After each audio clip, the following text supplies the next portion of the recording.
Your website is your digital waiting room for the patient. And so if they go on the website and they click on a link and it's broken, or there's not updated information, or they can't find, I've seen websites where there's no phone number and no address. So how are the patients going to call you or know where your office is? It sounds so simple, but it really is. It's that first impression, and you obviously want to make a good one. Hello, everybody, and welcome to yet another episode of the Raving Patients Podcast.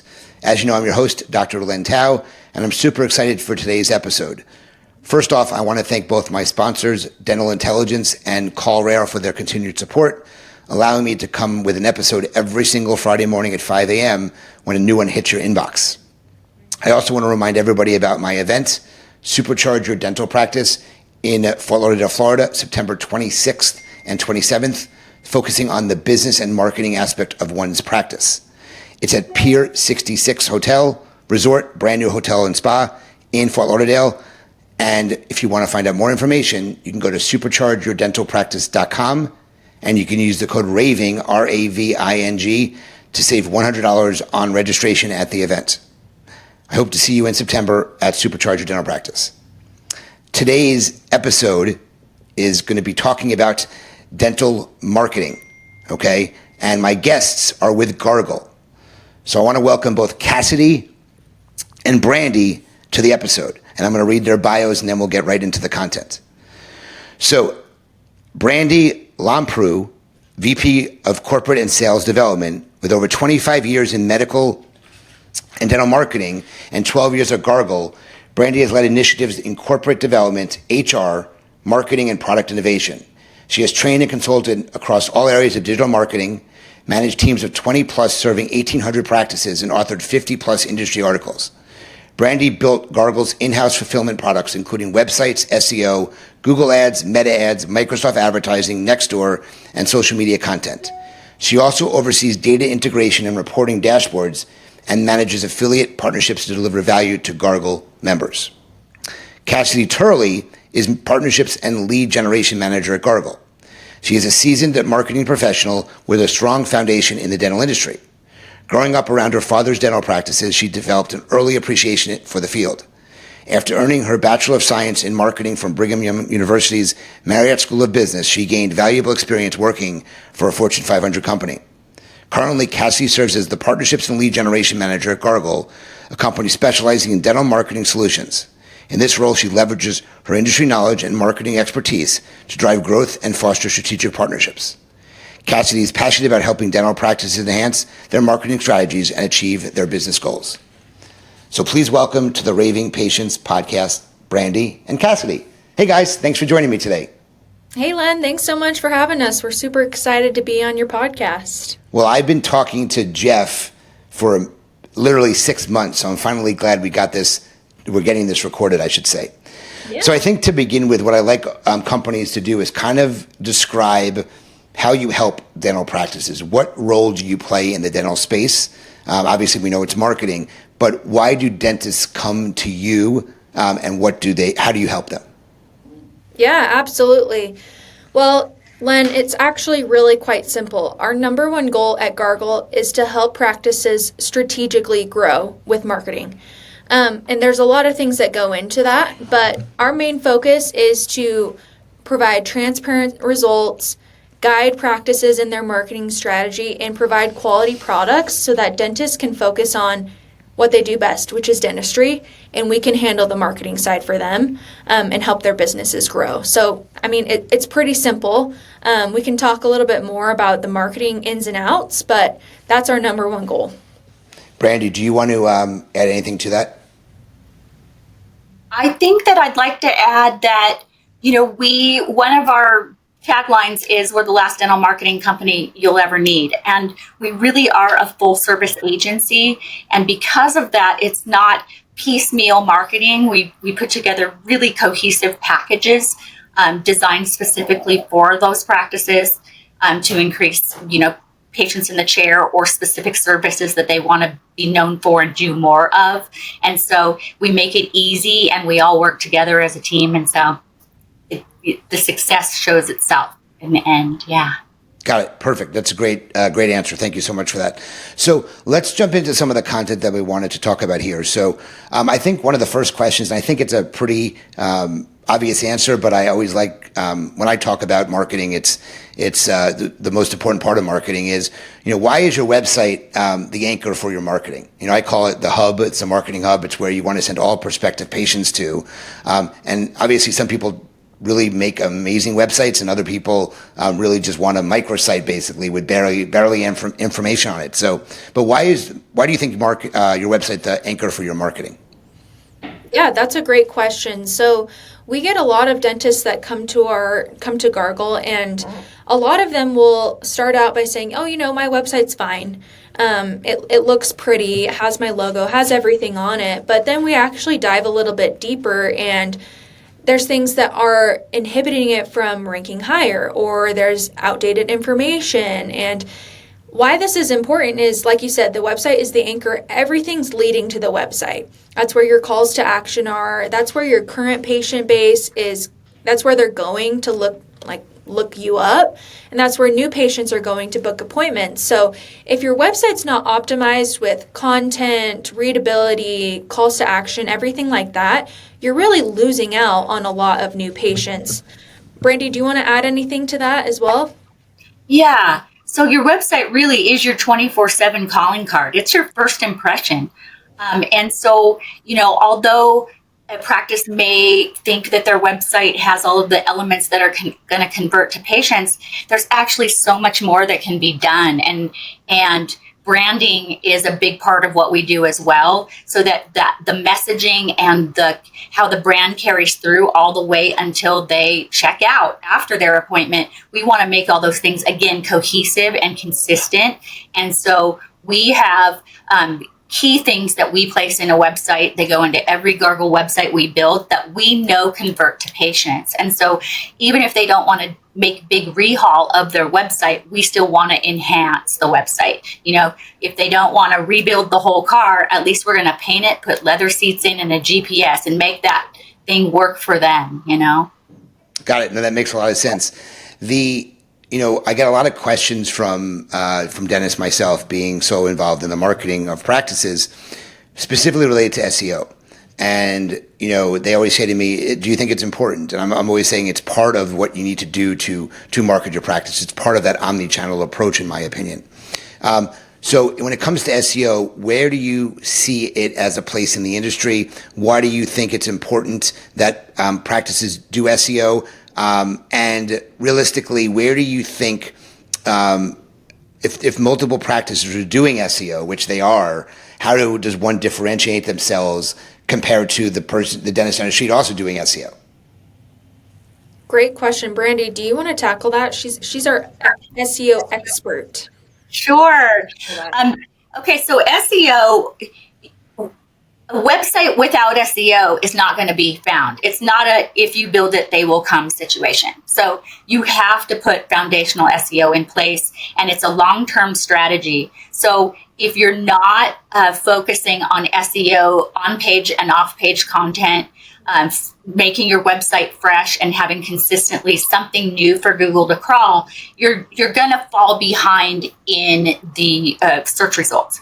And I heard this quote once, the best place to hide a dead body is on the second page of Google, right? And so SEO is what's going to get you, consistently crawling up. The more content you do, the more consistent and keyword rich that content is, as well as the internal linking, keeping people on your website, and that whole relevant user experience of content delivery is essential. It comes second to your website. You build your website first, and then SEO at second. So hopefully anything else to add, Cassidy? Yeah, and to your second question, you asked, how does a dentist compete against other dentists who are doing SEO? And that's something that we evaluate for each one of our customers. We'll do keyword research in their area and also ask the office, are you wanting to see a certain type of patient in your office, or are there services that you do in your office that's different than the dentist down the street? And we'll do that comprehensive research and then write content around that. So if we have an office that's wanting to see more Invisalign cases, then we'll write blogs about that, have a service page about that, and write, consistent content each month that includes those keywords that they're trying to go after. And we'll be honest with the customer or a practice if they're like, hey, I want to go after this certain type of, keyword, and we see that another person or another dentist in their area is going after that and spending a lot of money. We'll help them figure out the best way to pivot so that they're getting the best bang for their buck, with SEO. So, at Gargle, we take almost a consultative marketing approach. So, a lot of dentists will come to us and say, well, I want this. And we'll dig a little bit deeper and kind of talk them through different options and then make recommendations and execute it at a high level. That's great. I was talking to a dentist yesterday, and she's using a not named marketing company. I'm not throwing any business under the bus here, but I had asked her to reach out to her marketing company to get me some key information. One of them, I wanted to see her Google Analytics. I wanted to find out what keywords they were using for SEO, and some other information. And the person responded, says, we have you ranking number 2 for your main keyword, okay, which was dental implants in her town, okay? And I was curious when I asked her, I said, is that the only keyword they're doing? And they said they're only doing SEO on one keyword. So I wanted your expert opinion on what you think of that when somebody says we're only doing SEO on one keyword for a dental practice. I'll take that one, Cassidy. More than likely that one keyword is spun out into several long tail and questions and synonyms and all of that kind of thing, because you can't just do SEO for one keyword search term query as it is, quote unquote. Otherwise, all the pages of your website are cannibalizing off of each other. So you do have to have some variation there. So more than likely, they do have more than one keyword. If they're only doing one, it's not best practices, in my opinion. And what about the fact with Google Analytics that the Google Analytics that they provided is their own dashboard? It's not the actual Google Analytics report. I want to see data because I want to look at bounce rate. I want to look at time on site. I don't just care about visitors, because when somebody goes on your website and if you see that the analytic report tells you in a month that the average time on the site was 38 seconds, there's not much going on your website. The average person is looking and they're bouncing away. So they're not even providing some of the key metrics there. To me, they're hiding something if they're doing that. What is your opinion on that? I agree. 38 seconds is not a long time. Now, one of the things that we do at Gargle is we make it very easy for the patient to hit that website, get the information they need, and contact the practice. So in some ways, 38 seconds may mean they got there, they saw they did teeth whitening, and they clicked the book appointment button, right? So you want to show more than just how much time was spent and pages accessed. You actually do want to set up events and things so that you can get real conversions off of that 38-second visit. But it is possible that in 38 seconds they booked an appointment and got the information they needed. Gargle dashboards, our Gargle results dashboard pulls directly from the source and it's unfiltered. So it's pulling directly from Google Analytics, Search Engine Console, Tag Manager, et cetera, et cetera. We do not filter out information. So they're getting a real-time snapshot. Got it. What I want to talk about switching to now is I want to talk about Google Ads, because I get a lot of questions about Google Ads. So I think there's a number of questions I want to ask you here. Number one is for dentists just looking for new patients, okay? I'm always been against just setting up Google AdWords because I don't think they convert well looking for general patients. Emergencies maybe, but if you're really looking to gain from Google AdWords, you want to identify implants and Invisalign and those higher value procedures.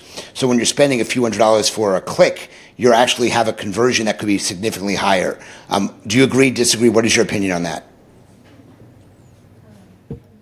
I would say that majority of our clients that run Google ad campaigns and they're just starting out running Google ad campaigns, we do a dentist geo campaign for almost every practice we have, which means dentist near me, right?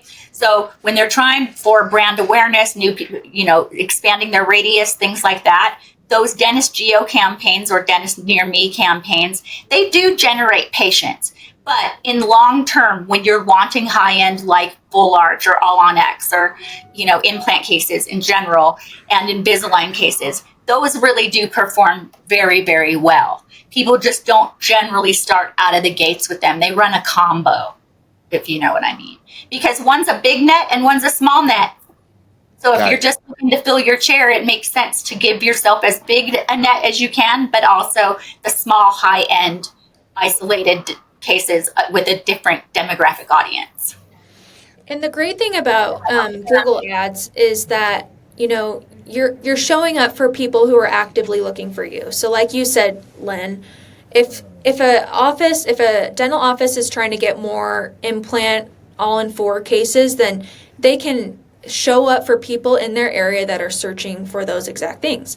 But like you said before, if you're just trying to do like you just need general more new patients, maybe that's not the best play for you. Maybe that's not the best investment for your marketing dollars. And that's why it's so important to have a marketing team on your side or an advocate or I call it a marketing quarterback, because a lot of dentists are just trying to figure this out. They didn't go to school for marketing. They didn't go to school for business. They went to school to be a dentist. And in order to figure this out, it's almost like another full-time job for the dentist or the office manager. And so that's why at Gargle, we have this team of people like Brandy and our directors and our fulfillment team to help them know the nuance of like, okay, you're trying to attract XYZ, you should do ABC. And if you do this, you can do it, but you might be wasting your precious marketing dollars and not seeing the return that you want. So, hopefully that answers your question. No, that makes a lot of sense. Do you have an opinion as to where you will get the best bang for the dollar from a marketing budget perspective versus a dentist spending $500 a month on AdWords? Because a lot of times I speak to people and they don't really know the results that well, versus $2,000, $3,000, $4,000. Do you have an ideal budget based on looking at these higher value procedures like implants and Invisalign? Yeah, that's a loaded question because it also depends on like what area they're in, because a practice in downtown LA, you're going to be competing a lot more with practices in your area versus a practice in rural Kansas, right? So it really depends on the practice, if they're a specialist, the demographics, the competition. So it's hard to give just like a blanket budget, but Brandie, what's the general like range of AdWord budget you see with our clients?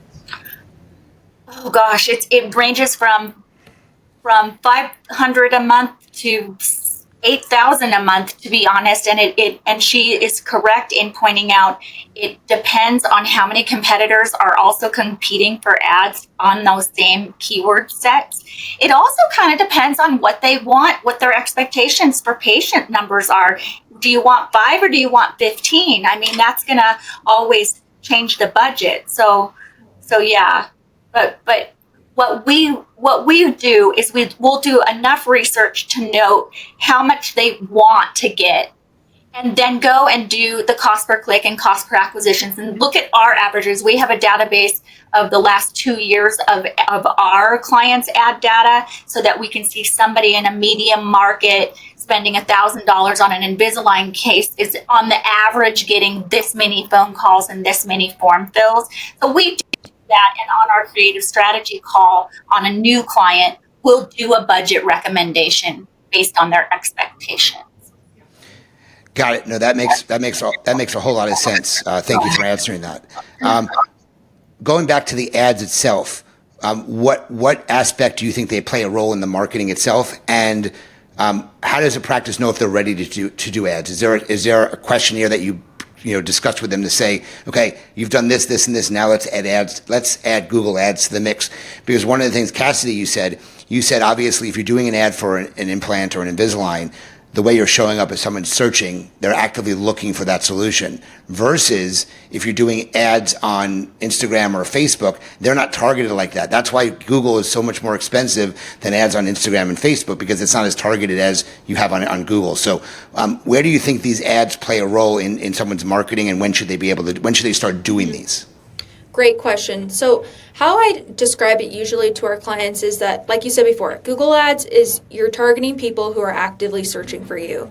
For social media ads, you're able to target your specific demographic. So a lot of times for, let's say, a pediatric office, they're targeting, parents, in their area, certain age range.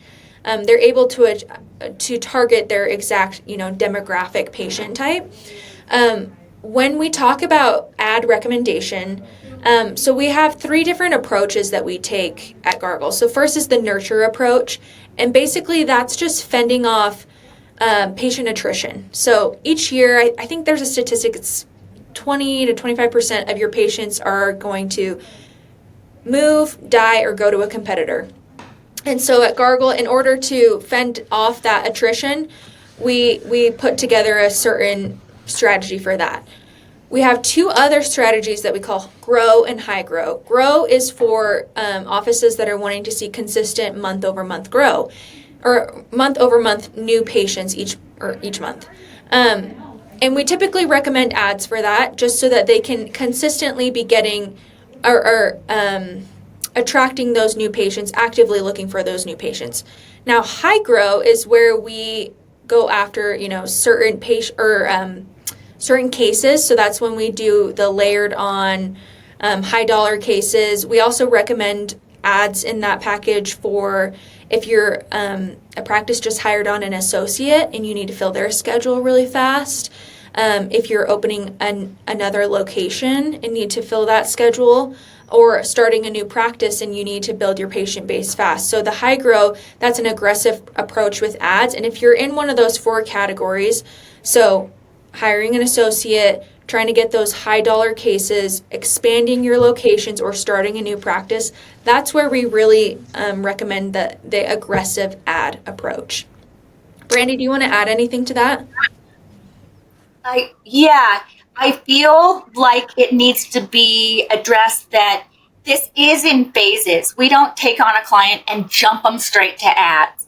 In fact, we don't want them to spend a dime on ads until their foundational marketing pieces are dialed in and we know that they're going to convert. So website and social media content and posting, just developing that foundation of their brand and brand awareness through social media platforms, not necessarily even social ads, is always what we're going to want to do as a phase 1. And then when all of those are in place, we're going to start doing ads or recommending ads.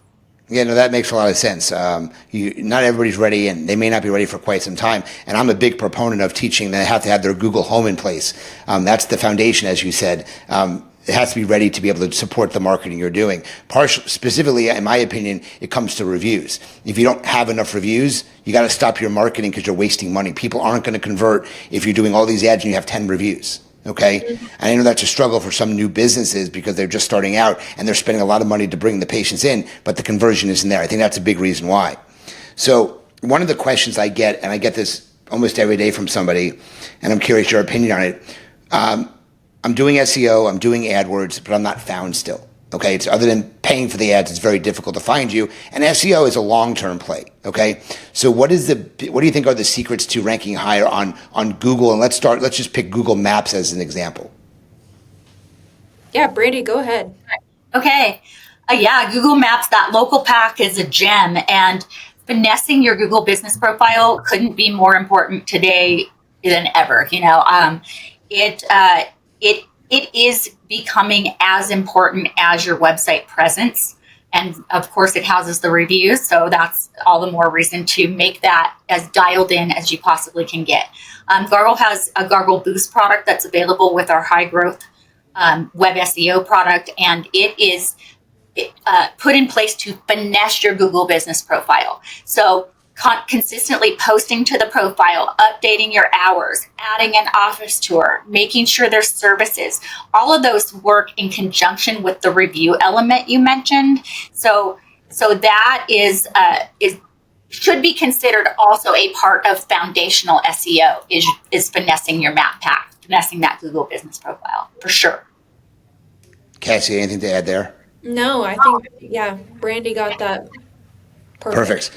One other question I have, and I know the answer, but I want to make sure people know about it, is how often should someone be updating their website? I just went on a website earlier today, and they have their copyright date is 2018. So that's a big no-no. So can you talk about content updating on the website, what the advantage to it is, how does Google look at it, those types of things? You want me to take this one? I'll take it. Okay. I believe that monthly updates to your website, especially content-based updates, are essential. That should be, whether it's a blog post or an additional service page, it's essential that you're giving something new to your sitemap, which is submitted to Google to crawl, and they have something new to crawl every month. The copyright obviously should be the year that we're currently in. And so that is, when people are going to your website as a validator and they see you haven't touched it since 2018, that's not super strong that your office is going to be forward thinking and paying attention to detail, I guess you could say. But as far as the website itself, the design and the functionality and the user experience, that should be updated every 2.5 years. 2.5 years would be max. The market changes so frequently. And so it's really important to do redesigns and give the end user something new to look at, something fresh, as well as evaluate all your content in an audit and things like that. Add the new bells and whistles. Make sure your site is healthy and in regards to speed and all of those things. So got it. That makes sense there. What about when it comes to the user interface? I think every dentist should go on their own website at least every couple of months just to see what it looks like to be a patient on their site. Click on things, make sure that things work, because there's, nobody is going to really care about it as much as the dentist themselves. So I'm curious your thoughts on that. I do that all the time just to see how things worked on my own website. Yeah, I recommend that as well to dentists, because you think about, your website really is their first impression. And you think about at a dental office, your waiting room.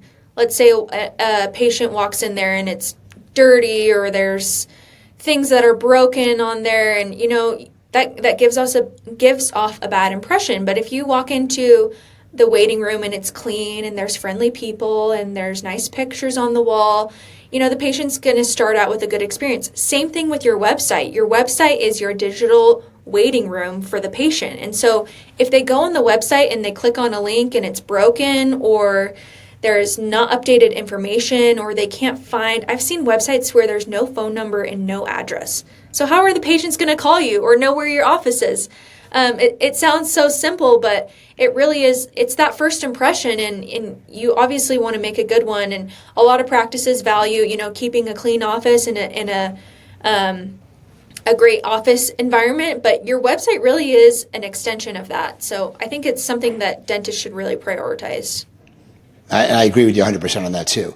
The last question I have for you is, there are a lot of dentists who use multiple companies to work with. They work with someone for the website. Ideally, they should be the same person to do SEO, but they work with a company that does AdWords. I know one of the big advantages of Gargle is that Gargle offers kind of an all-in-one approach. Okay, so and you become their marketing partner. So can you talk about that? Why you feel that's so important? Yeah, absolutely. Yes, like you said, we're a one-stop shop for marketing. So you can use us for many different things within your marketing strategy. And the main purpose of that is to save you time and money. It's that simple. A lot of dentists, and I know this often falls on the office manager as well, they're juggling so many different things. And if they have to talk to each one of their vendors multiple times a week, and, all of this stuff is also very connected to each other. Your website is connected to your ads, and your ads are connected to your social media. And if you have several different companies or vendors taking care of that, it just becomes a headache for you, because if one thing breaks, then you have to talk to 5 different people. So the great thing about Gargle is that you can do it all with us. You can do it all in one place, have one person you need to talk to. Each one of our clients has an account director that actually facilitates all conversations on the back end as well, or on the fulfillment side. So they really have one person that they can talk to, and they have that person's like email, cell phone number. They never have to wait for a response from us. And so ultimately, it saves time and money. You don't have to pay all the different setup fees and talk to several different vendors. It saves time and money, that's what we all want, right? Save time and money. Got it. So what I want to do as we approach the time that we have available, I want to switch to a quick lightning round Q&A with you guys. And then we'll grab Gargle's contact information so people who want to learn more can reach out. So the way this is going to do this, I'm going to ask the same question to each of you, and you can answer it's again rapid fire questions. We're going to go through maybe 5 or 6 of these double, so we'll have each question answered we'll ask each person 5 questions basically. So let me bring up my program, and we're going to start off with a pretty easy one, guys. Okay. The first one is, how do you define success? What is your definition of success? That's a great question. I would say success for me is just being happy at what I do and making a difference. Brandy? When you put your head on the pillow at night, knowing that you've done good things for good people. Great answers. What book have you read multiple times, or what is your favorite book? That's a great question. Recently, I've read a book. It's called The Switch. It's a marketing book, and it's really, really amazing. It kind of balances the creative and the logical side of marketing, and it's been really helpful for me in my job and career. So The Switch, I recommend it. Brandy? Oh gosh, I could say my guilty pleasure, which was Twilight. I read it a couple times. I'm going to be honest. No, but if we want to talk professionally, I've read Traction 3 times that we've used as a leadership team. So that's an amazing one, getting the right people in the right seats and having direction as a leadership team. Perfect. Yeah. Okay. What profession do you think is the most undervalued today? One that I think about a lot is garbage people that pick up your garbage. Okay. I think a lot about, if we didn't have that, we would be living in lots of garbage and not happy. So thank you to all the garbage people out there. Brandy? Teachers, people in our education system, especially what they have to deal with these days. Teachers and nurses are the most common answers I get. So describe Mondays for you in one word. Mondays. Oh, I love Mondays. Fresh start. And that's 2 words, but fresh start. Brandy? Planning. Mondays are planning days. All right. We're going to do 2 more questions here, okay? What have you learned from the most successful person you know? Oh, man. I know this is supposed to be rapid fire, but I would say the most successful people I know are my parents, just because they've built such a happy life. And what I've learned from them is just to be kind and generous. That works for me. Brandy? I have to think before you speak and react, and don't take things personally. Great answers. Last question. I ask this to everyone, okay? What is one subscription? That means something you pay for on a monthly or annual basis, okay, that you can absolutely not live without. Spotify. Okay. That's Yeah. Cassidy? I would say probably I would say Spotify too, music. I don't have Not Amazon, not Netflix. Those are the most Oh, common you know ones. what? Amazon, yeah. Amazon is essential. Perfect. All right, guys. Thank you for answering those. So why don't you tell people how they can reach out to Gargle and find out more about what you offer? And I know you had a free marketing assessment to offer. So can you give details about that as well? Yeah, absolutely. So like you said, we are offering a free marketing assessment. Basically, what that includes is we'll do a whole assessment on their SEO, website, digital presence, and it'll give, we'll score them out of 100 on how well their digital presence is performing. And then we'll review that on like a 20 to 30 minute call and provide some recommendations. So it's super insightful. It's like a 30-page report that you get, and it's free for anybody listening to this podcast. In addition, you can find us at gargle.com. You can email us at info@gargle.com. And then there's also a phone number you can use as well on our website if you want to contact us directly. Perfect. Guys, thank you so much for joining me today. If you are listening to this podcast or viewing it as well, if you're interested in what Gargle has to offer you, please do me a favor and reach out to them and use Raving Patients Podcast as the referral so they know that you listen to us here. As always, I want to thank the sponsors, both Dental Intelligence and CallRail, for their support.